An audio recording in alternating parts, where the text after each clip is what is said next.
Oh my word, you guys. Apologies for not being able to go live at 9:30. We're working on a technology issue. Anyway, good morning to all, one and all. Coming to you live from our farmhouse in Buda, just outside of Austin. Y'all, the weather's been drinking.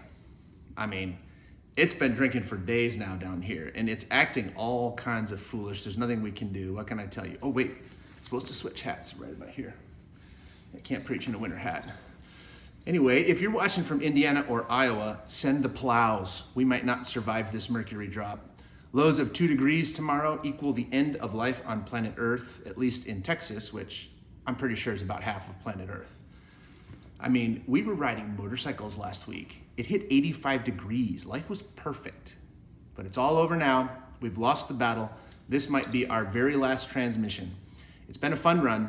2 degrees is unsurvivable. Goodbye.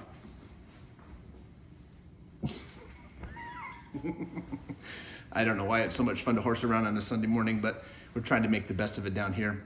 We have a nimble team, and we can live stream from just about anywhere, provided I'm not the one in charge of technology. We're never going to put people's lives at risk to pull off a Sunday service by driving our overpasses to church. We're just not going to do it. It just doesn't make sense, and so we'll come to you however we can. It's also why we aren't dying to go back to in-person services until it's safe. This medium, it's perfect. It's not flawless, I know, but it's safe, and I'm thankful that we're able to connect with you in this way. Anyway, happy Valentine's Day, right? I mean, if you didn't get out and get your card, you're too late, I suppose. So here we are, only a few days away from Ash Wednesday and the official beginning of Lent, 2021. We've been working overtime to get ready, and we're hoping that you enjoy the completely analog companion that we've prepared for you, something we're calling the Lenten box. If you don't think that you needed to sign up to get one of your Lenten boxes, then you sort of blew it. Our team prepped and packed and shipped and handed them out all week long. Never has more love and handwritten content gone out from this place. And it wasn't cheap, but it was hand done. It was analog, which is the new cool, I'm told, since we live entirely in a digital world now. All my Enneagram ones were saying all week, hey y'all, they totally make computer programs that like print labels and stuff. We know, and the team hand wrote them anyway. Why? Well, because it connects people in different old world ways. Who knew the ballpoint pen in a handwritten envelope would become so fancy again? So today, on this Sunday before Ash Wednesday, we have our last chance to consider how we might prepare ourselves for the Lenten journey ahead. And today's lesson is a hard one. Let's read our text together.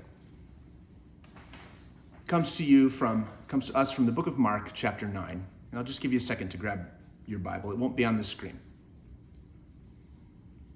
It's entitled this, The Transfiguration, and it reads this way. 6 days later, Jesus took with him Peter and James and John, and he led them up to a high mountain apart by themselves. And he was transfigured before them. The word there would be metamorphosed or metamorphosized. And his clothes became dazzling white, such as no one on earth could bleach them. And there appeared to him in verse 4 to them Elijah and Moses, who were talking with Jesus. Then Peter said to Jesus, Rabbi, it is good for us to be here. Let us make 3 dwellings, one for you, one for Moses, and one for Elijah.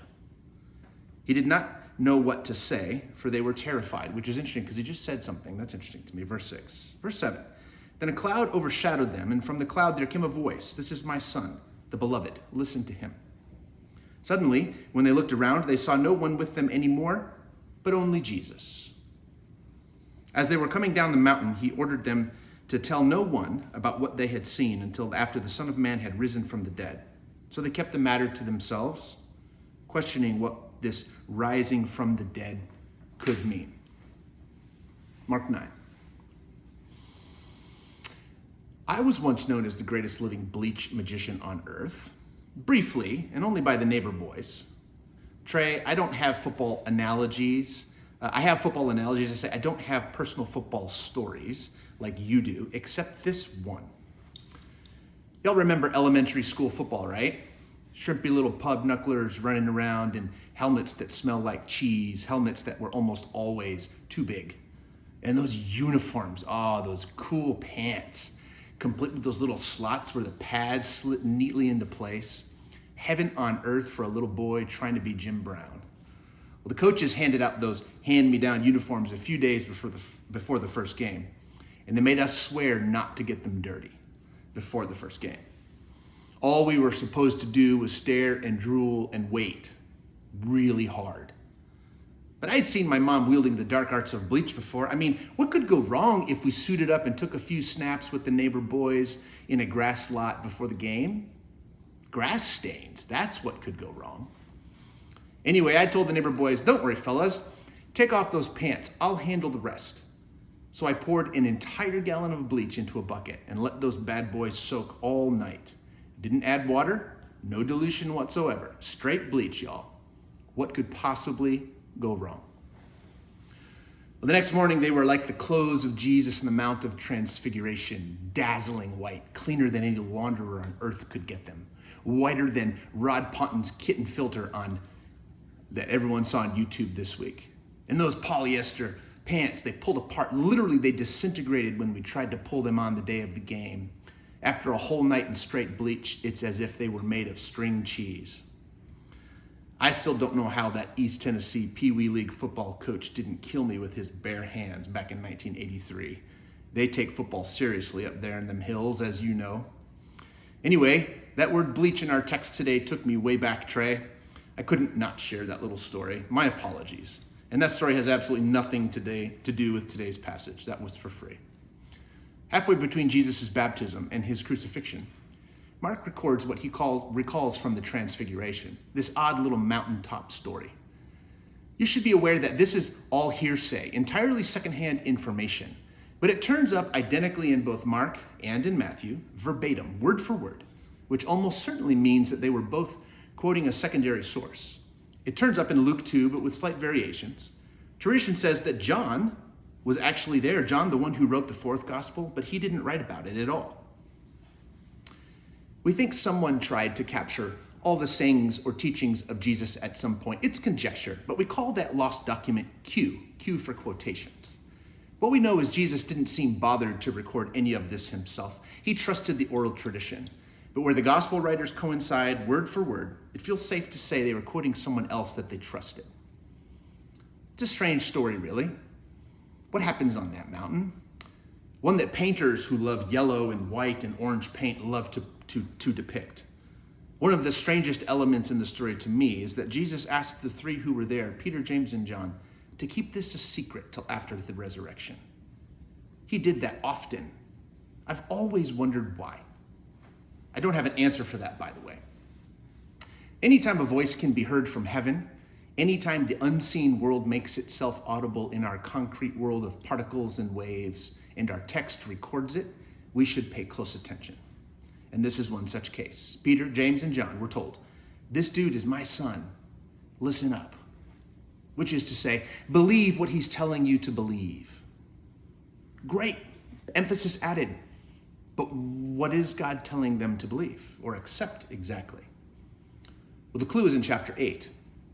After Jesus feeds the multitude, after he opens the eyes of the blind man by spitting in the mud and spreading it on his eyes, after the conversation of a sign to prove to the religious leaders that Jesus was in fact the long-awaited Messiah, after Peter makes his declaration about the identity of Jesus, after Peter's brief moment of glory when Jesus begins to speak in detail about the suffering and the cruel death that awaits him in Jerusalem, after Peter decides to pull Jesus aside to rebuke him for talking about dying as a way to new life, after all this is when God speaks from heaven saying, listen to him.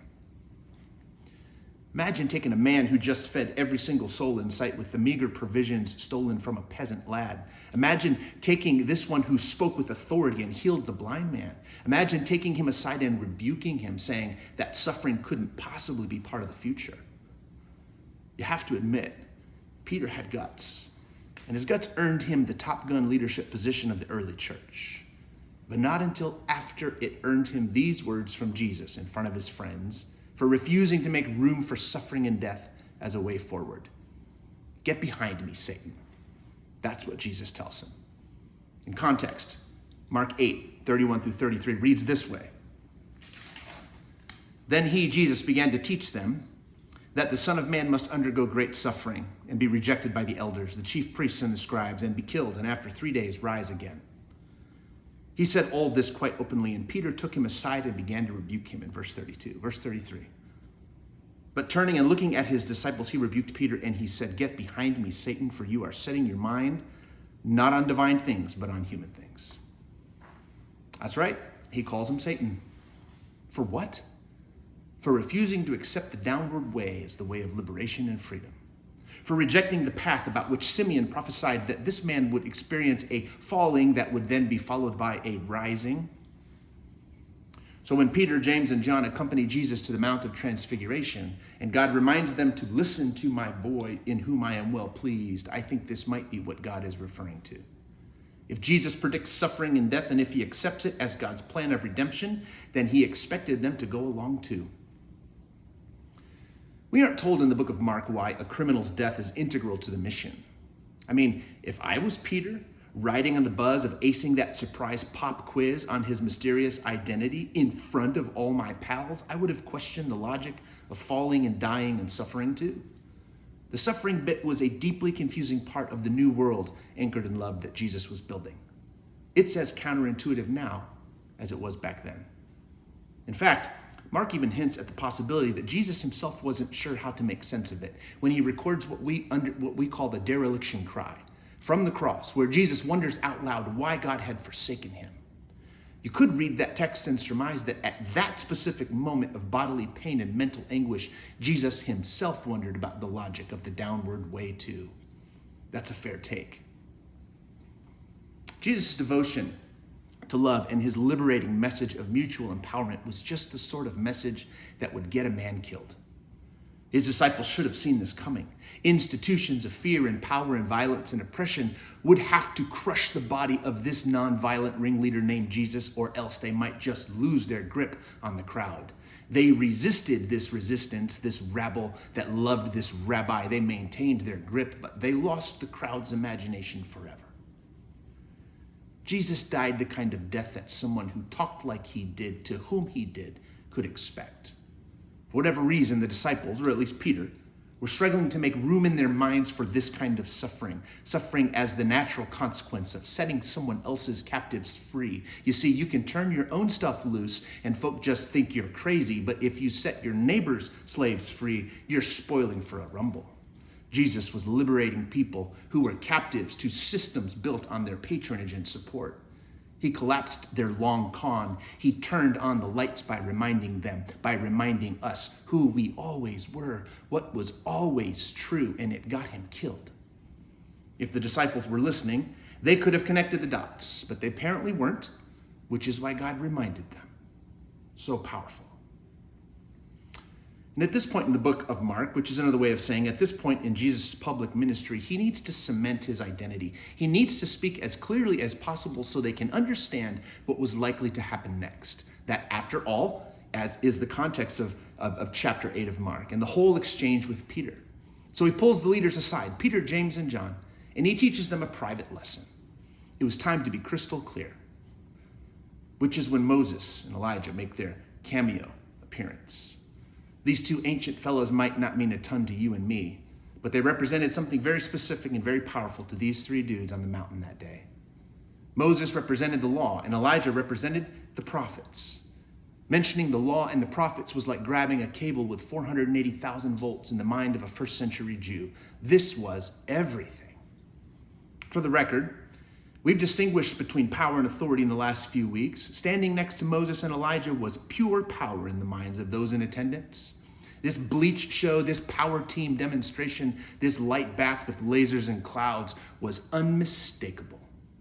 Think of this as their Mount Rushmore. This is Jesus answering in no uncertain terms where he fit in the consortium of importance. At the top, at the tippy top. Notice, after Moses and Elijah and Jesus appear in all the splendor of a Hillsong United concert, 2 out of 3 disappear. Moses and Elijah show up and add gravitas to Jesus to blow away the audience, and then they yield center stage to Jesus, this Son of Man, this Son of Mary and Joseph. Identity understood. And then after Pete and company are scared literally to death, Jesus says, shh, don't mention a thing to anyone, period. Keep this between us until after I rise from the dead. Not, by the way, the first time Jesus mentions specifically rising from the dead, but according to the text, possibly the first time that they actually listened.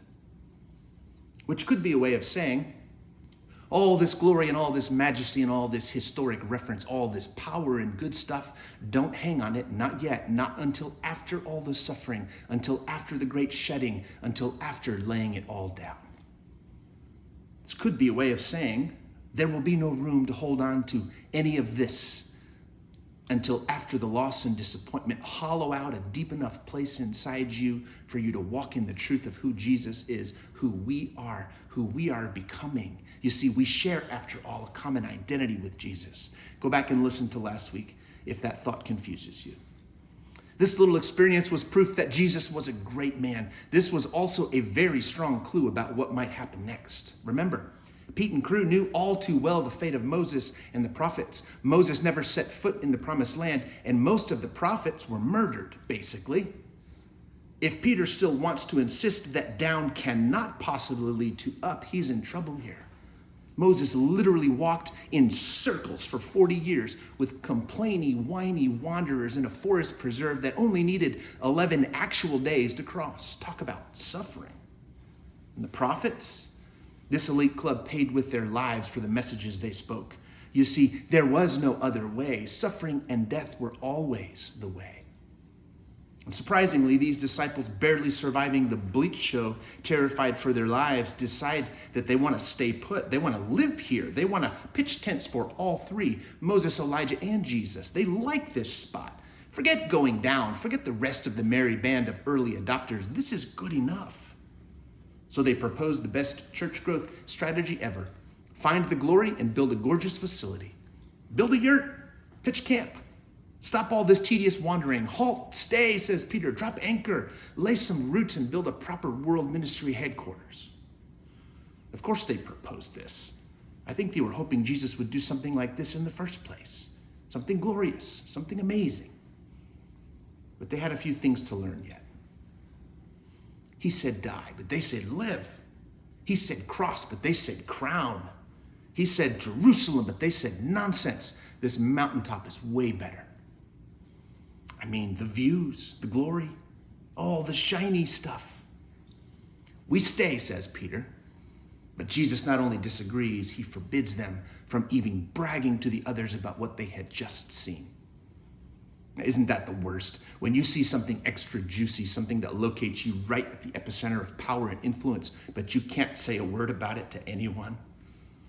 Right here in the middle of the book of Mark, we have Jesus claiming his place among the prophets, owning his role as interpreter par excellence of the law, illustrating that suffering, public suffering, and even death would be the natural outcome of speaking the way he did. We know better than to stop and set up a tent.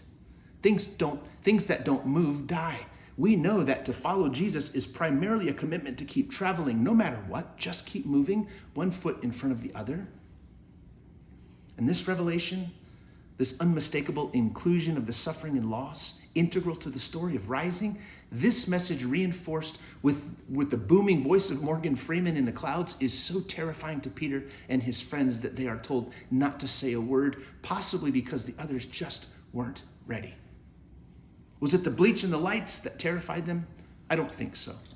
I think it was the inclusion of suffering and loss in the plan of redemption. God says, listen to what he has already told you. Peter, not unlike us, will need to be reminded over and over again that the low road, the way of loss, the downward highway is the only way. This should terrify us too. There are three passages found in Mark's recollection where terror is how the disciples respond. One is when Jesus walks on water in chapter 6. Then there's here at the transfiguration in chapter 9.